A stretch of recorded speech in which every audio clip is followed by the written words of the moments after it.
Bom dia, pessoal. Boa noite, tudo bem com vocês? Bom, no vídeo de hoje eu gostaria de compartilhar um pouquinho, mais um pouquinho da nossa trajetória aqui no Japão, desses quase 15 anos que estamos aqui no Japão.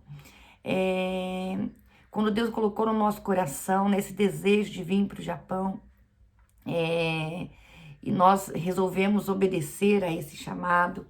É, mas esse chamado não nos deixava isentos, né? Ter a certeza que era Deus que estava nos trazendo para o Japão não nos deixava isentos de passar por dias ruins ou passarmos por desafios, né? Enfrentarmos desafios ou passarmos por algum tipo de problemas, né? E eu queria compartilhar com vocês alguns desafios já enfrentados aqui no Japão, né? Os pós e os contras de estar aqui no Japão.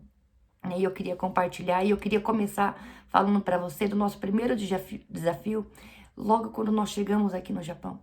Nós viemos com 9 malas, cada um, duas para cada um de nós que era mais velho, só o meu filho Gabriel, que na época era pequeno, só pôde trazer uma mala. Então nós viemos com 9 malas abarrotadas. Nós não sabíamos para onde viríamos, o que enfrentaríamos, o que teríamos, né? Até acharmos que conseguimos comprar comida, se comunicar, comprar comidas, a gente não sabia nada, né? Então a gente trouxe mala com muitas coisas, latas de leite para o Gabriel, que era pequeno, muitas coisas nós trouxemos.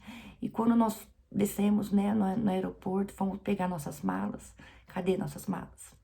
Tinha sumido nossas malas. Apareceu uma mala, das 9 malas, apareceu apenas uma mala.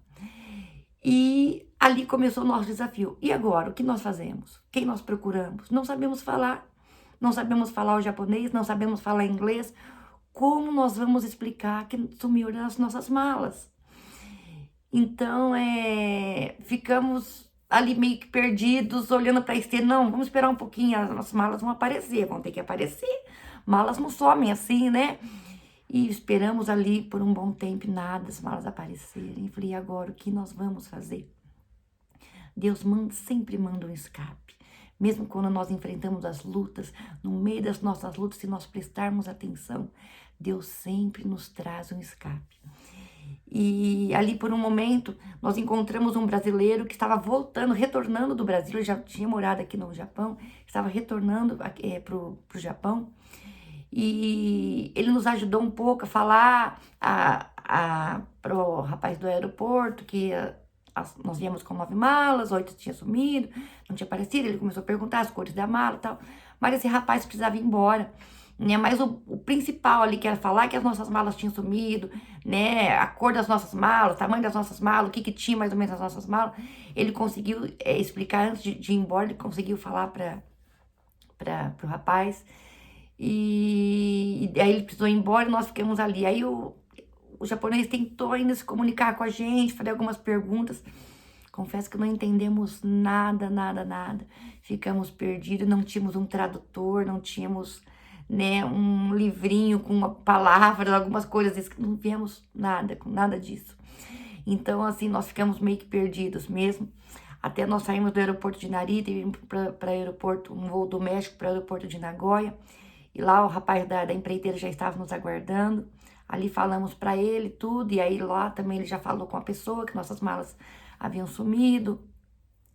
E como nossas malas então haviam sumido, nós não podemos ir direto para o nosso apartamento porque nós não tínhamos nada. Não tínhamos roupa, não tínhamos os utensílios que nós trouxemos, nada, não tinha nada.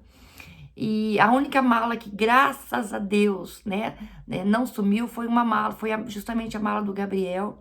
Então, que veio com fraldas, veio com leite, veio com a roupa para eles, porque na época ele era bem pequenininho, né? Então, essa mala não sumiu, então nós ficamos no hotel da empreiteira. Nós chegamos aqui numa segunda-feira, dia 7 de julho de 2006. E esse foi um dos primeiros desafios que nós passamos aqui, né? A falta de saber se comunicar, né? Esse desespero das malas terem se extraviados. E algumas malas foram aparecendo, chegamos na segunda, na terça-feira apareceu mais uma mala, a empresa entrou em contato com a empreiteira, né? Apareceu mais uma mala, e na quarta-feira apareceu mais uma mala, na quinta apareceu outra mala, foram aparecendo, só que uma mala sumiu e não apareceu, né? Essa se extraviou. e não sabemos até hoje para onde ela foi e ficou por isso mesmo, né? Depois de algum tempo que nós fomos saber que nós poderíamos, apesar que nós fomos pedimos para a empreiteira entrar em contato com a agência, né? De voo, tudo, mas eles falaram que sumiu mesmo, foi o que a empreiteira falou pra gente, que sumiu mesmo, que não tinha mais o que fazer. E depois de um tempo, né, que já estando aqui, que nós fomos saber que, na verdade, se nós tivéssemos ido mais atrás, né, buscado realmente uma resposta, eles teriam ressarcido, né, o valor dessa mala, tudo. Mas, bom, esse foi um dos nossos primeiros desafios ao pisarmos, né, no Japão. Esse foi um dos nossos primeiros desafios e outros tantos que nós enfrentamos aqui. Foi, né, o início, né, todo mundo, adaptação com o clima, adaptação com a cultura, adaptação com a alimentação. Não é nada fácil, a comida deles são completamente diferente das que nós estamos acostumados. Né? O paladar deles são completamente diferente, a comida é bem mais sem sal do que a nossa, geralmente tem um gosto mais adocicado, né? E foi uma dificuldade bem grande. Depois tinha o processo do meu filho se adaptar na escola, né? E durante todos esses processos, né? Que nós aprendemos muita coisa a enfrentar esses desafios. O que nós aprendemos muito é não observar apenas, enxergar apenas os desafios, mas enxergar as provisões que Deus nos traz em meio aos desafios, enxergar o percurso, né, todo o trajeto que nós passamos, desses anos que estamos aqui, né, observar, né, o percurso, a nossa trajetória aqui e viver esse percurso, né, intensamente, tem feito toda a diferença, né? Enfrentamos outros desafios aqui, né? Eu acho que não sei a data mais ou menos para falar agora, mas alguns anos que nós estávamos aqui, acho que uns 3 anos que nós estávamos aqui. Meu marido, apareceu um tumor no céu da boca do meu marido, que já tinha comido uma boa parte da cartilagem do céu da boca dele. Pela graça de Deus, era um tumor benigno, ele passou por uma cirurgia para retirar, teve que ficar internado. Então, você imagina também ele ali sem saber falar o japonês, sem saber se comunicar direito, mas tiveram amigos que nos ampararam muito ali, nos ajudaram muito. Ele passou por essa cirurgia, graças a Deus, deu tudo certo. Depois nós tivemos o desafio que meu filho Wendel quase perdeu a completa visão. Ele já tinha uma doença que chamava ceratocone, que foi no Brasil descoberta essa doença ainda, quando ele era pequeno. Ele teve uma crise emocional que desencadeou uma alergia crônica, e essa alergia crônica desencadeou essa doença que chama ceratocone, e ele foi perdendo a visão. E ele chegou aqui, né, no Japão, e foi perdendo, não estacionou a doença, porque essa doença pode estacionar, a dele não estacionou e ele foi perdendo a visão. Ele chegou a ficar com 15% de visão em um dos olhos, no outro, acho que se não me engano foi 20%, apenas 10% que ele tinha, que ele enxergava, e teve aquele processo todo de ter que. E aí agora vamos pro Brasil, fazemos a cirurgia lá, ficamos aqui, fazemos aqui. Muitas pessoas falam mal dos médicos daqui, que os médicos daqui não são bons. E agora, era uma decisão que nós tínhamos que tomar. Voltamos para o Brasil ou fazemos a cirurgia aqui? Se voltarmos para o Brasil, não tínhamos um convênio, ele ia para uma fila de espera e não sabíamos também quando ele ia conseguir fazer a cirurgia. Se ficássemos aqui, também não sabíamos, porque eram tantas pessoas falando mal dos médicos daqui e não sabíamos o que fazer, e nós fomos orar. Nós fomos orar e falar: Senhor, o Senhor tem um propósito para tudo em nossas vidas, nos dá uma direção. E realmente Deus nos deu uma direção de ficarmos aqui, ele passar pela cirurgia aqui. Só que tinha alguns problemas, porque, como eu já passei para vocês, falei com vocês em outros vídeos, os japoneses, eles acreditam que os mortos, né, eles voltam, né, algumas datas eles voltam, eles recebem esses mortos, eles conversam com os mortos. Então, aqui, japoneses, eles não têm o hábito, o costume de fazer doação de órgãos. Né? Então, aqui, para você entrar numa fila de espera, talvez você pode esperar anos e não conseguir, né, porque é um ou outro que talvez tenha uma visão diferente e acaba doando órgão, mas é muito difícil, muito difícil. Então, nós tivemos que pedir as córneas que viriam dos Estados Unidos para ele fazer essa cirurgia. E ele teve que passar por essa cirurgia, eles faziam em um olho de cada vez, fez a cirurgia, deu tudo certo, fez o transplante de córneas, né?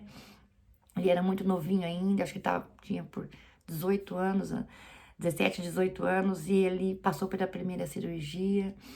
E essa cirurgia ele tem que fazer acordado, ele falou, toma anestesia, várias anestesias dentro do olho, assim. E ele fez a cirurgia conversando com o médico, né? Então, eu imagino, não passei o que ele passou, mas eu imagino que não foi nada fácil de passar por isso. E ele fez a primeira cirurgia, deu tudo certo. Aí, depois de um mês, ele fez a segunda cirurgia no outro olho, o segundo transplante. Só que esse teve rejeição, rejeitou.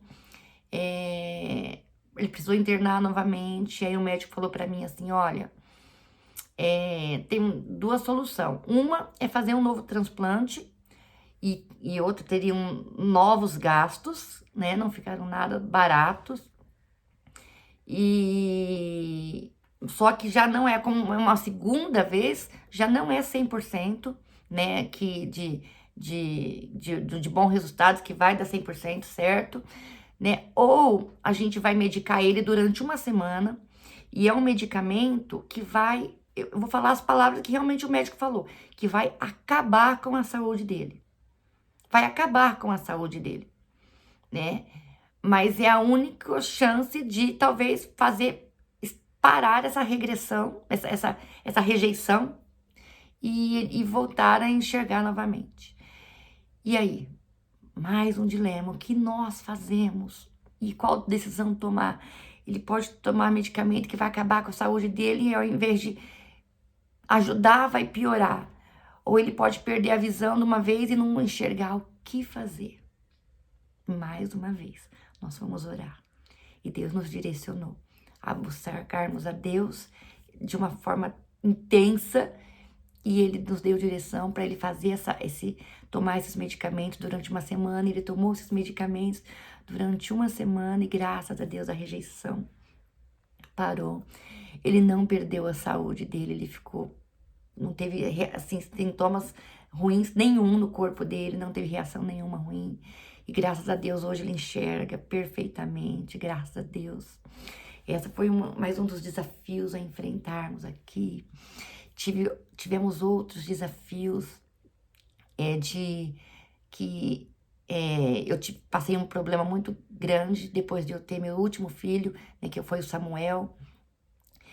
No dia seguinte do parto, eles tentaram muitas horas, ficaram tentando parto normal, sem resultado. Aí fui fazer a cesárea, aí no dia seguinte eu passei muito mal, a minha pressão subiu e eu tive uma experiência que eu nunca tinha tido com Deus. Nesses 24 anos de conversão, eu nunca tive uma experiência tão profunda com Deus, que eu vi meu espírito saindo de mim e eu indo embora. E eu comecei a chorar em espírito e pedi para Deus, eu não quero morrer, eu não quero morrer. E foi uma experiência profunda com Deus, mas eu quero compartilhar essa experiência em um outro vídeo com vocês, para não ficar muito extenso esse vídeo aqui. E pela graça de Deus, mais uma vez, através de oração, através de um clamor, o Senhor nos socorreu mais uma vez e não nos deixou desamparados em meio aos dias ruins, né? Porque nós passamos também por dias ruins, não são apenas dias bons, mas mesmo em dias ruins o Senhor nos amparou, né? E foram muitos outros. Passamos pelo terremoto que teve aqui, um terremoto muito forte, que teve em 2011 aqui, que afetou uma usina, vazou radiação, e inúmeros brasileiros foram embora, muitos. O governo estava pagando, dando as passagens para essas pessoas irem embora, voltarem para os seus países. Muitas pessoas foram embora, e mais um dilema, e agora? Ir embora ou ficar? Né? O que fazer? Nós tínhamos acabado de chegar do Brasil, ficamos 28 dias no Brasil, tínhamos acabado de chegar na mesma semana, aconteceu esse terremoto, e agora? Nós não tínhamos condições financeiras de poder ir, mas e agora? Criança pequena, essa radiação, e se nós fomos contaminados, e desespero. Mais uma vez nós fomos orar. E Deus nos respondeu que Ele estaria nos guardando. E com toda certeza Ele nos guardou aqui neste lugar, né? Tantos desafios, tantas lutas, tantas coisas, tantos problemas, tantas perdas. Tivemos perdas irreparáveis. Tivemos perdas que somente o amor de Deus, que somente a graça de Deus para nos sustentar, né? Eu perdi meu pai e não pude abraçá-lo antes de ele partir. E essa perda, ela me machucou muito, muito, muito. E a única coisa que me sustentou de pé foi a oração. Eu pedi para Deus sustentar a minha vida, sustentar, me fortalecer e saber que Deus tem um propósito nas nossas vidas. Nós não estamos isentos de problemas, mas em meio às lutas e tribulações, o Senhor está conosco. E no ano de 2017, mais um problema, mais um desafio, né? Me deu uma dor muito forte nas costas. E eu fui aos médicos, começaram a fazer vários exames, numa ressonância, descobriram que eu estava com tumores nessa região aqui do pescoço. E foram fazer a biópsia, e na biópsia saiu que eram tumores, que eram malignos, precisavam ser retirados, e eu tive que passar por uma cirurgia. Foi bem na época que meu filho Paulo estava se casando, e a gente na correria dos preparativos. Ele se casou num sábado, nós fomos lá para preparar o casamento dele, se casou no sábado. No domingo de manhã tivemos que voltar, porque ele morava em outro estado, tivemos que voltar correndo para nossa casa, só deu tempo de pegar na minha mala, tomar um banho, comer alguma coisa, internar, porque na segunda-feira de manhã eu ia passar pela cirurgia. E passei pela cirurgia. Foram 66 tumores que eles tiraram de toda essa região aqui do meu pescoço. Dá pra ver o corte começa aqui. Não dá pra ver o final, porque o final vai lá pra trás do pescoço. E pela graça de Deus, 66 tumores arrancados, né? O câncer curado para a glória de Deus, né? E hoje eu só faço acompanhamento médico, tomo os remédios necessários que eu preciso tomar. Mas pela graça de Deus, o Senhor tem nos sustentado de uma maneira tremenda. E o que me sustentou de pé mais uma vez foi a oração. Tive então uma depressão pós-cirúrgico, crises de ansiedade, crises de pânico, ataques de pânico. Meu Deus do céu, quantas lutas e tribulações que nós já enfrentamos neste lugar, neste país, né? São outras tantas que já enfrentamos, tá? Eu tô ressaltando algumas que ficaram marcadas para nós. Mas eu falo que nessa luta, dessa depressão, dessas crises de ansiedade, dessas crises de pânico, me fez entender um pouquinho mais de como Deus me ama, como Deus nos ama e como Ele tem cuidado de nós. O objetivo de enfrentarmos por tantas lutas não é sofrermos, jamais o Senhor tem prazer que nós soframos. Não, mas é que nós entendamos e que a gente venha sentir o quanto Ele nos ama. Como que Deus me ama, gente? Como que eu posso sentir o amor de Deus profundo pela minha vida, pelas nossas vidas, pela minha família? Em meio a tantas lutas, você até pode falar assim, nossa, Renata, mas você falou tantas coisas ruins aqui e fala que Deus ama. Sim, Deus ama, Deus nos ama, por isso nós estamos aqui, por isso nós estamos alegres, porque o choro pode durar uma noite, mas a alegria vem pela manhã. E diante de tantos desafios a serem enfrentados aqui neste lugar, o que eu mais pude perceber é que Deus estava se importando com as nossas vidas e Deus estava nos dando a oportunidade de observarmos o trajeto, o percurso, amados. Esses anos de Japão ficou muito evidente o amor de Deus pelas nossas vidas, o plano de Deus pelas nossas vidas neste lugar. E eu sei que Deus tem muitas e muitas coisas para fazer neste lugar. Deus tem muitas e muitas coisas para fazer nas nossas vidas. E eu quero em um próximo vídeo compartilhar com você as ricas bênçãos que nós já recebemos, né? Hoje eu compartilhei os desafios, né, e os livramentos, mas eu quero compartilhar com vocês também as grandes bênçãos que o Senhor tem nos dado, nos entregado neste lugar. Não perca o próximo vídeo, fica comigo, né? Que esse vídeo edifique a sua vida, fortaleça a sua fé.